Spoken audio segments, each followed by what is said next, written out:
அன்பு சொந்தங்களே, அன்னை கதீஜா ரலியல்லாஹு தஆலா அன்ஹா அவர்கள் பட்ட துன்பங்கள் குறித்து சில வார்த்தைகள் உங்களுக்கு சொல்ல கடமைப்பட்டிருக்கிறேன். நபிகள் நாயகம் ரசூலுல்லாஹி ஸல்லல்லாஹு அலைஹி வஸல்லம் அவர்களை அன்னை கதீஜா ரலியல்லாஹு தஆலா அன்ஹா அவர்கள் கிபி 595ஆம் ஆண்டு திருமணம் செய்து கொண்டார்கள். இருவரும் ஏறத்தாழ 25 வருடங்கள் வாழ்ந்தார்கள். இந்த 25 வருடத்தில் பெருமானார் ஸல்லல்லாஹு அலைஹி வஸல்லம் அவர்களை திருமணம் செய்து கொண்ட முதல் 15 வருடங்கள் எந்த சிரமமும் இல்லாமல் சென்றது.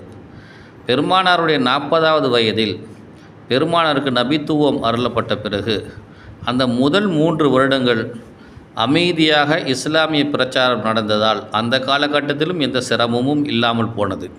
இந்த 18 வருடங்களை அன்னை கதீஜா ரலியல்லாஹு தஆலா அன்ஹா அவர்கள் பெருமானாரோடு நிம்மதியாக வாழ்ந்தார்கள். இதற்கு பிறகு நபிகள் நாயகம் அவர்களின் 43வது வயதிலிருந்து 48வது வயது வரை 5 வருடங்கள் மக்காவிற்குள் பல்வேறு சிரமங்களை அன்னை கதீஜா ரலியல்லாஹு அன்ஹா அவர்களும் சந்தித்தார்கள், பெருமானாரும் சந்தித்தார்கள். அந்த சிரமங்களை இவ்வளவு அவ்வளவு என்று சொல்லி மாளாது. அதில் இஸ்லாம் அதிகமாக வளர்ந்து வந்ததால் மக்காவில் இருந்த காஃபிர்கள் நபிகள் நாயகத்தையும் நபிகள் நாயகத்தை கொண்டு ஈமான் கொண்டவர்களையும் நபிகள் நாயகத்திற்கு உறுதுணையாக இருக்கக்கூடிய குறைஷியர்களையும் ஊரை விட்டு ஒதுக்கி வைத்தார்கள்.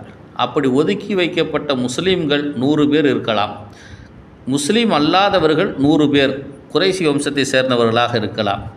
இவர்கள் ஒதுக்கி வைக்கப்பட்ட இடத்தின் பெயர்தான் ஷுஅபே அபி தாலிப், அதாவது அபு தாலிப் அவர்களுக்கு சொந்தமான இடத்தில் அவர்கள் ஒதுக்கி வைக்கப்பட்டார்கள்.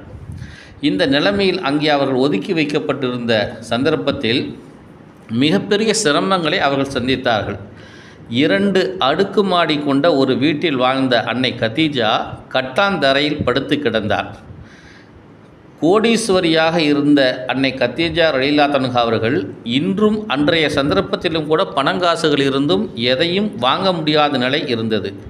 இவர்களோடு யாரும் பேசவில்லை, இவர்கள் வியாபாரம் செய்ய இயலவில்லை, உணவு இல்லை, குடிப்பதற்கு தண்ணீர் இல்லை, குழந்தைகள் குடிப்பதற்கு பால் இல்லை, பசியும் பட்டினியுமாக வாழ்ந்து வந்தார்கள்.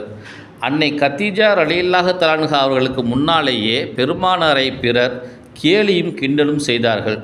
உதுமான் ரலியல்லாஹு தஆலா அன்ஹா அவர்களோடு ருக்கையா ரலியல்லாஹு தஆலா அன்ஹா அவர்கள் அபிசீனியா சென்று விட்டதால் மற்ற 3 பெண் பிள்ளைகளையும் வைத்து கொண்டு அந்த ஷுஅபே அபி தாலிபில் அன்னை கதீஜா ரலியல்லாஹு அன்ஹா அவர்கள் கடுமையான துன்பங்களை சந்தித்திருந்தார்கள். இந்த சந்தர்ப்பத்தில் தலாக் விடப்பட்டிருந்த 2 பெண் குழந்தைகளும் இருந்தார்கள்.